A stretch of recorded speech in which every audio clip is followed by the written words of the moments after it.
कहते हैं ना कि भगवान हमारी मदद के लिए हर जगह नहीं हो सकते, तो वो हमारी मदद के लिए कुछ फरिश्ते भेजते हैं और उनमें से कुछ फरिश्ते होते हैं हमारे डॉक्टर्स।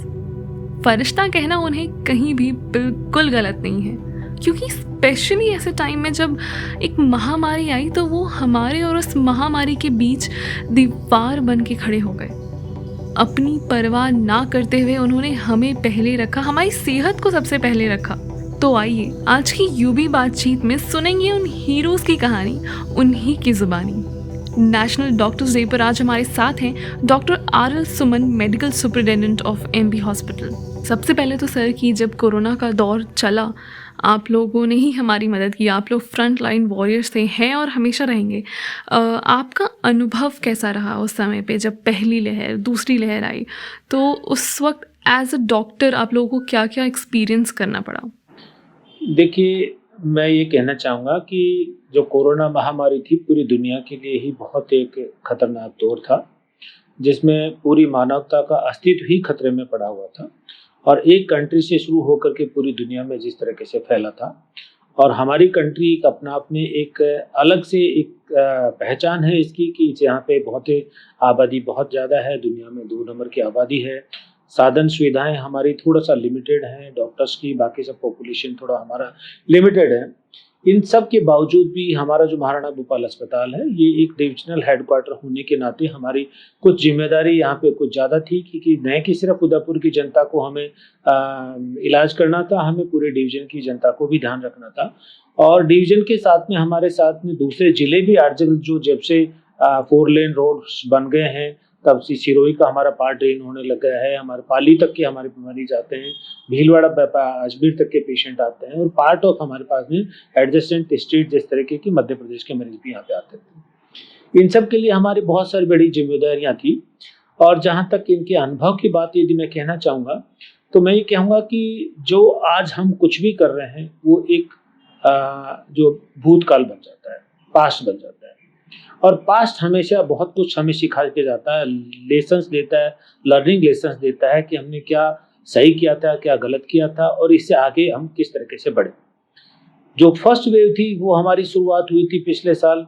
हमारे पास में मार्च के अंदर पहला केस आया था, 23 मार्च के अंदर, जो डूंगरपुर से रेफर होके आए थे। और देन फिर उसके बाद में हमारे पास 2 अप्रैल को उदयपुर का पहला केस आया था जो मल्लातला एरिया से थे। तब थोड़ा-सा हमें ऐसा था कि चलो इक्का-दुक्का केसेज़ आ रहे हैं, हम डील करेंगे। बहुत अच्छी साधन सुविधा के साथ में हमारे एडमिनिस्ट्रेशन हमारा पूरा सहयोग कर रहा था, मेडिकल कॉलेज का, इस तरह के सभी तरह की हमने तैयारियाँ थी। पर जैसे ही हमारा एक दौर शुरू हुआ कि निम्बाहेड़ा के एक बम आ गया, एक साथ से इतने जो एक पेशेंट आए थे, वो हमारा एक बहुत बुरा दिन शुरू हुआ था। और उसी के तहत हमने यहाँ पे तब जान लिया कि आने वाले दिन सही नहीं है हमारे लिए और बहुत कुछ विपरीत परिस्थितियाँ लेकर के आने वाली। उसी के साथ में हमारी जो साधन सुविधा थी, हमने एक्स्ट्रा उनको जुटाना चालू किया। पर फिर भी हम ये देखें तो पहले वाले दौर के अंदर ज़्यादातर मरीज एसिम्प्टोमेटिक मरीज थे। उस टाइम पे हमारे पास में जो भी पेशेंट पॉजिटिव आता था, प्रशासन के सहयोग से उसको अस्पताल में ला करके भर्ती करा दिया जाता था। उसमें बीमारी के लक्षण कम होते थे। मरीज की ये प्रॉब्लम होती थी कि मेरे को कोई प्रॉब्लम नहीं, मेरे को क्यों लेके आ गए। हमारे बीमारी को बचाव करने के लिए हमारे साथ प्रॉब्लम होती थी कि उसको एक आइसोलेशन में रखना है, सेंटर में रखना है उसको। और यहाँ रह करके हमारे हॉस्पिटल जो एक ट्रीटमेंट इंडस्ट्री के रूप में काम करते हैं आज तक, और हमें उसको हॉस्पिटलिटी इंडस्ट्री में बदलना था। क्योंकि उस मरीज को जब भर्ती होते, हमारे सुबह से लेकर के रात तक की, जब तक सोएगा नहीं तब तक कि उसका दिनचर्या का जो भी कार्यक्रम है वो हमें लुक आफ्टर करना होता था इलाज के साथ में। इलाज तो देना ही होता था कि डॉक्टर्स की टीम लगाना, नर्सिंग लगाना, अस्पताल की साधन सुविधाएं जुटाना, बट उसके साथ में हमें हॉस्पिटलिटी इंडस्ट्री के तहत उनको सुबह उठते ही उनको चाय भी देना, नाश्ता भी कराना, फिर उसके बाद में उनको जो टॉयलेट्स की सामग्री देना है, आपको ब्रश भी देना है, टूथपेस्ट भी देना है, नहाने के लिए भी देना है, ऑयल भी देना है। मतलब आप ये कह सकते हैं कि जो हमने कभी सोचा नहीं था ये डॉक्टर हम ये काम भी करेंगे क्या, वो दौर भी हमारे सामने आया था। पर वो दौर गुजरता गया। हमने पूरी टीम के साथ में उदयपुर की जनता के साथ सहयोग से, प्रशासन के सहयोग से एक अच्छा करने की कोशिश की। पर बीच में थोड़ा सा गैप लगा। इसके बाद में थोड़े दिन बाद में दूसरी वेव आ गई जो इस महीने पिछले महीने अप्रैल और मई के महीने में शुरू हुई थी। पिछले वाली वेव के अंदर मरीज थे पर हमें इंतज़ाम करने में, मरीजों को उस तरह के जुटाने में, उनको समझाने में, काउंसलिंग में, वो दौर ज़्यादा था उस टाइम पे। दूसरे दौर में हमारे पास मरीज़ बहुत ज़्यादा है, उससे 4 गुना मरीज़ बढ़ गए थे, पहले वाले दौर से। और उस 4 गुना मरीज़ों को बढ़े, तो उनमें क्या बीमारी गंभीर थी, सीरियस थे, मरीजों की जो मॉर्टेलिटी डेटा थे वो भी बढ़ गए थे। मॉर्बिडिटी यानी उनकी बहुत हाई रिस्क कंडीशन थी, डायबिटीज़ थी, उनको हाइपरटेंशन थी, कार्डियक प्रॉब्लम थी, दूसरी प्रॉब्लम्स चालू हुई, वो भी हमारे बढ़ गई थी। डॉक्टर्स के लिए भी अपने आप को एक बड़ा वो था कि अस्पताल के अंदर जाना है, मरीज का इलाज भी करना है, आपको दूर भी नहीं रहना है, मरीज को देखना भी है। ये सारे काम हमारे टीम को ये सारे करने पड़ रहे थे। जिस तरीके से मरीजों का नंबर बढ़ा, वो एक दौर ऐसा भी था कि जब इस तरीके का लगता था, जब देखोगे तब कैजुअलिटी के अंदर 25-30 मरीज आउटडोर वेटिंग में खड़े होंगे। और न कि सिर्फ उस वेटिंग में खड़े होंगे, वो मरीज इतना था कि सांस की प्रॉब्लम इतनी होती थी उनको कि वो बिल्कुल जो ब्रेथ के लिए जो है ना हंगर ब्रेथ में होते थे। उनको देख करके किसी के भी रोंगटे खड़े हो सकते हैं। हम भी कई बार विचलित हो जाते थे, बट परिस्थितियां विपरीत थी, हमें अपने आप को संभालना था, पूरी जनता का ध्यान रखना था। तो हमने इन परिस्थितियों को करते रहे, प्रशासन का सहयोग से हम करते रहे। और एक वो दौर भी था कि पूरे राजस्थान में SMS medical college, Jaipur medical college, Ajmer, Kota, इनके अंदर एडमिशन तक भी बंद कर दिए गए थे। पर उदयपुर ने बिल्कुल भी एक पल भी, एक मिनट भी कभी ऐसा नहीं है कि एडमिशन बंद कर दें उसको। हमने सभी तरह के इंतजाम किए, ऑक्सीजन के इंतजाम किए, मरीजों के बेड के इंतजाम किए, पूरी रात दिन रात टीम लगा के रखते थे। और हम इस मुकाम पे पहुंचे कि इस तरह से सहयोग करते करते और उदयपुर की जनता के साथ हम खड़े रहे और अस्पताल को इस लेवल पे लेके आए कि कभी भी उसको ये नहीं लगे कि सरकारी अस्पताल में हमारे लिए जगह नहीं। हमने उसको जगह बनाई, ऑक्सीजन दिया, जो इलाज था वो सब कुछ गवर्नमेंट की तरफ से जो निःशुल्क इलाज था, हमने निःशुल्क इलाज मुहैया कराया। और वही हमारी थी कि टीम के साथ हम जुटे रहे, कभी एक पल भी ये पीछे देखे करके नहीं मुड़े हम कि अभी किसी मरीज को हम छोड़ दें। और वो हमारा आज एक्सपीरियंस हमारा ये कहता है कि हम ठीक है, अभी लोगों को लग रहा है तीसरी लहर का क्या होगा, पर हम ये कह सकते हैं कि यदि तीसरी लहर भी आई तो हम उसका मुकाबला करें। आज हम उस परिस्थिति में हमारे पास में दोनों फेज से लर्न करके हमने बहुत सारे इक्विपमेंट, बहुत सारे हॉस्पिटल को इक्विप कर दिया है। आज हमारे पास में, मैं आपको बता दूं, 2 एलएमओ प्लांट हमारे पास में, एक शुरू हो चुका है, एक दूसरा एलएमओ प्लांट इसी महीने, अब जुलाई के महीने में हम शुरू कर देंगे। हमारे पास में ऑक्सीजन कंसंट्रेटर्स 600 के करीब आए ऑक्सीजन कंसंट्रेटर सरकार के दानदाताओं के सहयोग से हमने जुटा लिए हैं।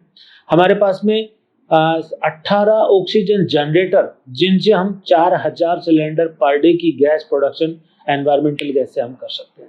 इतनी कैपेसिटी आज हम हमारे पास में लेके बैठे। ये अनुभव हमारे लिए बहुत ही इस तरह के सुखद अनुभव है कि हम आगे आने वाली वेव को भी बहुत ही अच्छी तरह से, सुदृढ़ तरीके से टैकल कर सकते हैं। आज हम उस परिस्थिति में हैं। दौर एक गुजरा था, वो बहुत बुरा था, बट उस गुजरे दौर से हमने बहुत कुछ सीख करके हमारे स्वास्थ्य को किस तरीके से एक संगठित करके, एक बिल्कुल स्ट्रक्चर्ड वे में, सफलता वे में किस तरह से आगे लेके आए। आज महाराणा भोपाल अस्पताल के ऊपर आप सब प्राउड कर सकते हैं कि इतने साधन सुविधाओं के साथ में हमने यहाँ पे एक इतना बड़े अस्पताल को खड़ा कर रखा है। कोरोना के दौर में, स्पेशली दूसरी लहर में, मरीज बहुत ज़्यादा थे, तो आपका वहाँ अनुभव कैसा रहा मरीजों के साथ? देखिए, पेशेंट्स का अनुभव हमारे पास में बहुत तरीके के होते थे, क्योंकि यहाँ पे जो भी पेशेंट आता था वो पेशेंट एक उम्मीद के साथ आता था। एक वक्त ऐसा होता था कि 5 मिनट पहले यदि अब वो घर में है या होस्ट ऑफिस में है, कहीं भी अस्पताल में है, तो वो उसको ऐसा लगता था हाँ ठीक है, मैं भी एक आम आदमी हूँ। पर यदि उसकी सैंपलिंग हो गई और सैंपलिंग किसी भी रीजन से सर्दी जुकाम हो गया, तो उसको यही होता था सैंपल कराना जरूरी है, क्योंकि उसको नेगलेक्ट नहीं कर सकते थे। और रिपोर्ट तब तक को अपने आप को आइसोलेट करना पड़ता था। और जैसे ही रिपोर्ट आती थी वो इस तरह की हो जाता था कि जैसे तो कोई अनटचेबल हो गया है। घर वाले भी उससे दूर, ऑफिस वाले भी दूर, और उस तरह के सोचते थे जैसे कोई गुनाह कर दिया उसने। ऐसी परिस्थितियों में उस मरीज के साथ क्या बीतती थी, वो मरीज बहुत सी बार मानसिक परिस्थितियों से गुजरता था, क्योंकि उसमें बहुत सारे विकार होते थे। हमने उसको भी टैकल किया। हमने एक व्हाट्सएप ग्रुप क्रिएट किया था उसके लिए। व्हाट्सएप ग्रुप के ऊपर हमने जो पॉजिटिव मरीज थे उनको जोड़ा, उनके रिश्तेदार को जोड़ा और स्टाफ को जोड़ा। जिसके साथ में भी कोई भी प्रॉब्लम होती थी, हम 24 आवर साइकेट्रिस्ट, साइकोलॉजिस्ट की पोस्टिंग करके रखा उसमें, और जिसको भी कोई भी प्रॉब्लम होती थी उसके अंदर शेयर करते थे। बहुत सारे मरीज ऐसे होते तो जिनकी प्रॉब्लम, उनको लक्षण नहीं थे, पर वो साइकोलॉजिकली बहुत डिस्टर्ब होते थे। फिर दूसरा एक दौर वो भी था जब शुरू में एसिम्प्टोमेटिक मरीज भी थे, बट जैसे जैसे सीरियस होने लगे, और डेफिनेटली वार्डों में काम करने के लिए, स्टाफ काम करने के लिए बहुत सारे, क्योंकि कहने के लिए कोरोना वॉरियर कह देते हैं, बट हैं तो वो भी इंसान ही है। कोई भी जल्दी से एकदम से नहीं जाना चाहता उसके साथ में। हमारे साथ में भी ये प्रॉब्लम होती थी। इवन वार्ड बॉय की पोस्टिंग लगाने में भी हमें जो कहते हैं ना पसीने आ जाते थे इसलिए। बट कई बार ऐसे भी हुआ, मुझे आज भी याद है, मेरे को जो मरीज भर्ती थे और उनकी जो पहली डेथ हुई थी हमारे यहाँ पे, वो एक डेथ हमारे लिए बहुत एक शॉकिंग हुई थी हमसे। बट अस्पताल में डेथ होती है, ऐसा कोई वो नहीं है कि अस्पताल में डेथ नहीं होती। और बीइंग ए डॉक्टर हम आज तक ना जाने कितने बहुत सारे अनुभव हमारे डेथ डिक्लेयर भी करते हैं, बहुत सारी परिस्थितियां भी होती हैं, पर कोविड और इस तरह की डेथ होना और फिर उसको हमें डिस्पोज करना हमारे लिए एक बहुत बड़ा टास्क था।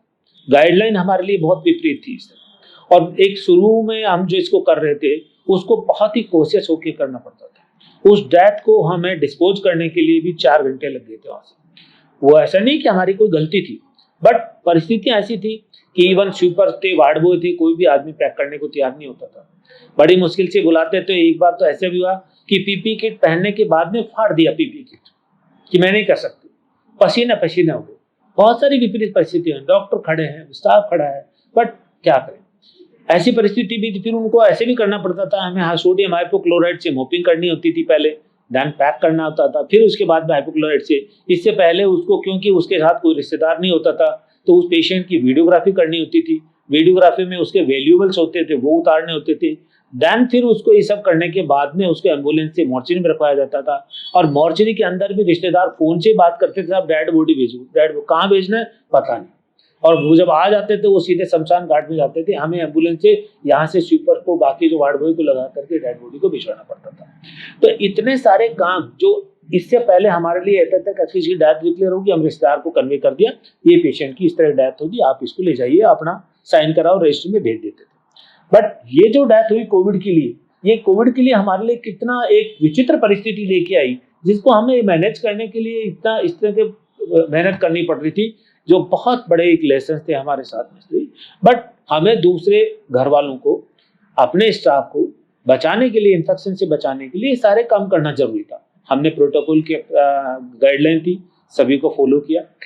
मैं आपको बता दूं, मैं प्राउड फील करता हूं कि कहने के लिए हमारे कोरोना वॉरियर बहुत सारे इन्फेक्टेड हुए, बट जिनकी ड्यूटी हमने कोरोना वार्डों के अंदर लगाई, जिनकी ड्यूटी हमने आईसीयू के अंदर लगाई, बहुत ही गलती से कोई एग्जाम्पल्स हैं जिन जो कोविड से इन्फेक्शन, क्योंकि हमने गाइडलाइन को इस तरह की स्ट्रिक्टली पालन करने की कोशिश की कि पीपी किट पहनना है, ग्लव्स पहनना है, मास्क लगाना है, अननेसेसरी ये नहीं करना है, आपको दूरी बना के रखना है। तो उसके अंदर मैं आपको बताऊं, भले ही हमारे कोरोना वॉरियर भी एक आम जनता की तरह इन्फेक्टेड हुए, बट मैं यह बता दूं आपको कि हमारे जो आईसीयू में काम करने वाले, कोरोना मरीजों को डील करने वाले, डायरेक्ट इन्फेक्शन बहुत कम को हुआ है। तो हमने गाइडलाइन का पालन किया है, और गाइडलाइन पालन करके जितना हो सकता है हमने उनका बेस्ट ट्रीटमेंट पार्ट से मैं आपको बता दूं। और जिस तरीके से मैं आपको बता दूं कि हमारे निम्बाहेड़ा के पेशेंट थे, फिर उसके बाद दूसरे पेशेंट कुशलगढ़ के आने लगे, और तभी से हमारे पास पहली बार जब सीरियस मरीज आईसीयू में भर्ती हुए थे, तब से हमने सीनियर प्रोफेसर्स की, डॉक्टर्स की टीम को वहां पे लगाया था। हमारे पास कभी ये नहीं था कि कोई डॉक्टर देख रहे नहीं, और हम 24 आवर्स इस तरह के अवेलेबल कर रखते थे अपने आप को, कभी भी कोई आम जनता का फोन आ जाए तो कंट्रोल रूम तो हमने बहुत बाद में बनाए हमारे पास इस अस्पताल को इस तरह की। लेकिन ठीक, अस्पताल की एक इंक्वायरी होती है, पर लोगों को उसके बारे में ज्यादा ज्ञान नहीं होता है, और हम अपने आप को एक कंट्रोल रूम का काम करते थे। कोई भी आदमी हमको फोन कर दे, अधीक्षक को फोन कर दे, हमारे ऑफिस में फोन कर दे, प्रिंसिपल को फोन कर दे, हम 24 आवर फोन उठाते थे उसका। और कभी ऐसा हम हमारी नजरों में नहीं कोशिश करते कि किसी का फोन नहीं उठाए। हो सकता है हमारा फोन ही कोई मीटिंग में हो, विषय में हो, या एक अलग विपरीत परिस्थिति हो, वेबिनार हो, बाकी हमने पूरी कोशिश की कि किसी का भी फोन आएगा हम उठाएंगे, उसको जवाब देंगे, कोशिश करेंगे। और सेकंड जो वेव थी उसके अंदर तो ये हाल थे कि हमारा सारे दिन ना जाने कितने, इवन मेरे से पूछो तो हो सकता है 400-500 फोन तो ऑन एन एवरेज एक दौर में ऐसे पहुंचते थे कि फोन अटेंड करते करते ऐसा लगता था बहुत क्राइसिस मची हुई। और मरीजों की क्या रिक्वेस्ट होती थी, एक ऑक्सीजन का बेड दिला दो साहब, वेंटिलेटर का बेड दिला दो साहब, अस्पताल में जगह होगी कि नहीं होगी, चाहे उस मरीज को भर्ती करना है कि नहीं करना, पॉजिटिव आते ही इंक्वायरी चालू हो जाती थी। हम कहते थे यहाँ भेजो, वो भेजते थे, इस तरह की डिमांड करते थे ऑक्सीजन बेड की, और हो सकता है कई बार उसको जरूरत भी नहीं होती थी ऑक्सीजन की। बट घर वाले अपनी जगह सही होते थे, परिस्थितियां बहुत विपरीत थी। और हमने कुल मिलाकर ये मैं ही कहना चाहूंगा, इन विपरीत परिस्थितियों को हमने एक टीम भावना के साथ में अच्छा से टैकल करने की कोशिश की है। और जिसका उदाहरण आप सबके सामने है कि उदयपुर अपने आप में एक medical college hospital, Maharana Bhupal अस्पताल एक इस तरह का एक अस्पताल है जिसने आज तक कभी भी एडमिशन को बंद नहीं किया। और मैं ये बताना चाहूंगा कि जैसे ही हमारा अधीक्षक का कार्यकाल मेरा चालू हुआ, उसके बाद में अभी तक 8 हमने नई बिल्डिंग्स को इस कोरोना के रूप में काम लिया। अलग अलग कभी हमने एसएसपी से शुरुआत की, फिर न्यू ओपीडी में गए, ईएसआई में गए, ट्रॉमा कॉटेज को खोला, जीबीएच अमेरिकन को खोला। ये महाराणा भूपाल अस्पताल एक प्रशासन के सहयोग से, मैं आपको बता दूं, एक अपने आप में एक अनूठा उदाहरण होगा जिसने कोरोना काल के अंदर 8 एक अलग अलग भवनों के अंदर एक कोरोना को किस तरीके से मरीजों के लिए चलाया। ये भी अपने आप में एक अनुभव है हमारे। और उस अनुभव में जहां हमने बिल्डिंग्स को ओनली अधिग्रहण किया, जीरो से शुरू करके, आज एसएसबी थी हमारे पास में प्रीमेच्योर हमने अधिग्रहण किया, डिपार्टमेंट ने, पीडब्ल्यूडी ने या एजेंसी ने हमको हैंड ओवर नहीं किया था, ओपीडी हैंड ओवर नहीं किया था, ईएसआई हॉस्पिटल हैंड ओवर नहीं किया था। सिर्फ 4 दीवारें थी। उन 4 दीवारों के अंदर हमने क्या नहीं किया, मरीज को क्या नहीं चाहिए, वेंटिलेटर, आप जो से आप सुन रहे हैं कि वेंटिलेटर एक लास्ट रिसोर्स, हमने कॉटन से लेकर के वेंटिलेटर तक की सुविधा, बाकी स्टाफ, बेड, मैट्रेस, ये तो सब इंजेक्शन सेकेंडरी चीजें। मोटे तौर पर मैं कहना चाहूंगा कि कॉटन से लेकर के वेंटिलेटर या मरीज की लाइफ सेविंग जो शुरुआत एडमिशन से लेकर के लास्ट जब तक उसकी होता है तब तक के लिए हमने सुविधाएं इस अस्पताल के अंदर जुटाई। और हमने पूरी कोशिश की, हमारी तरफ से उदयपुर की जनता का भी हमारे साथ में बहुत बड़ा सहयोग रहा। कभी किसी भी तरह की कोई हमारे साथ में इस तरह की नहीं, पूरा सहयोग दिया जनता ने, प्रशासन ने सहयोग दिया, जनप्रतिनिधियों ने यहाँ का पूरा सहयोग दिया। जो भी चीज हमने मांगी कभी भी जनप्रतिनिधियों ने हमें बिल्कुल तहे दिल से, उन्होंने खुले दिल से हमारा सहयोग किया। सर, आखिर में हमारे उदयपुर वासियों के लिए आप क्या मैसेज देना चाहेंगे? देखिए, उदयपुर वासियों के लिए मैं एक ही मैसेज देना चाहूँगा कि इस तरह की जो भी बीमारी होती है, बीमारी में सबसे पहली चीज एक ही होती है, prevention is always better than cure. यदि हम बचाव कर लें तो वो सबसे बड़ा हमारी इन तकलीफों से हमें आने नहीं देगा। और प्रिवेंशन के लिए जब तक वैक्सीन नहीं थी तब तक हमें ये कहते थे मास्क इज द प्रिवेंशन। और अब हमारे पास में 2 प्रिवेंटिव मेजर्स हैं, मास्क भी है और वैक्सीन भी है। तो मास्क एंड वैक्सीन ये हमेशा यदि काम में लेंगे इसको, तो मैं कहना चाहूंगा कि हम डेफिनेटली तीसरी लहर से जो बातें कर रहे हैं उससे बहुत कुछ अपने आप बचा सकते हैं। वैक्सीनेशन अभी अवेलेबल है, 2 तरह की वैक्सीन उपलब्ध है। सरकार ने सभी को 18+ के लिए वैक्सीनेशन कर दिया है जो फ्री ऑफ कॉस्ट है। 60+ का पहले चल रहा था, हेल्थ केयर वर्कर से शुरू हुआ है। निःशुल्क वैक्सीन अवेलेबल है। आरटी मेडिकल कॉलेज के अंदर भी ऑन एन एवरेज 1000 से 15 का स्लॉट मिलता है। और मैं ये उदयपुर की जनता से कहना चाहूंगा, रिक्वेस्ट करना चाहूंगा, जितना जल्दी हो जाए अपने आप को वैक्सीनेट करवा लें। जितना जल्दी वैक्सीनेशन होगा, आज हम फर्स्ट डोज 30%, 35% जो भी लेवल पहुंचे हैं, यदि हमारा लेवल 50% से ज्यादा पहुंच जाएगा, 60%, डेफिनेटली मैं ये कहना चाहूंगा तीसरी लहर से हम बहुत अच्छी तरह से बच सकते हैं, बशर्ते कि ये कोरोना का वेरिएंट, म्यूटेंट स्ट्रेन एक अलग नहीं हो जाए। अलग आएगा तो एक अलग बात है, बट उस अलग पे भी बहुत रिसर्च चल रही है, क्योंकि म्यूटेंट स्ट्रेन भी बनता है जो ऑलरेडी एग्जिस्टिंग है, उसी के बिहाफ पे जीनोमिक सीक्वेंसिंग चेंज होती है। तो ऐसा नहीं होगा कि कुछ भी आ जाएगा वेरिएंट तो उससे पहले वाली वैक्सीन से प्रोटेक्शन नहीं होगा, ऐसा नहीं होगा। प्रोटेक्शन होगा, बट कुछ पार्ट इम्यूनिटी की, एंटीबॉडी की लेवल हो सकता है वेरी करे। पर यदि हम वैक्सीन लगा के रखेंगे तो मैं ये आपके दावे से कह सकता हूं कि लेवल हमारा पहुंचेगा। हमारे तीसरी लहर के जो हम सोच ही रहे हैं ये हम सोचते रह जाएंगे, हो सकता है हम इसको अवॉइड कर लें। और मास्क पहनना बहुत जरूरी है, क्योंकि मास्क एक अपने आप में वैक्सीन का काम करेगा।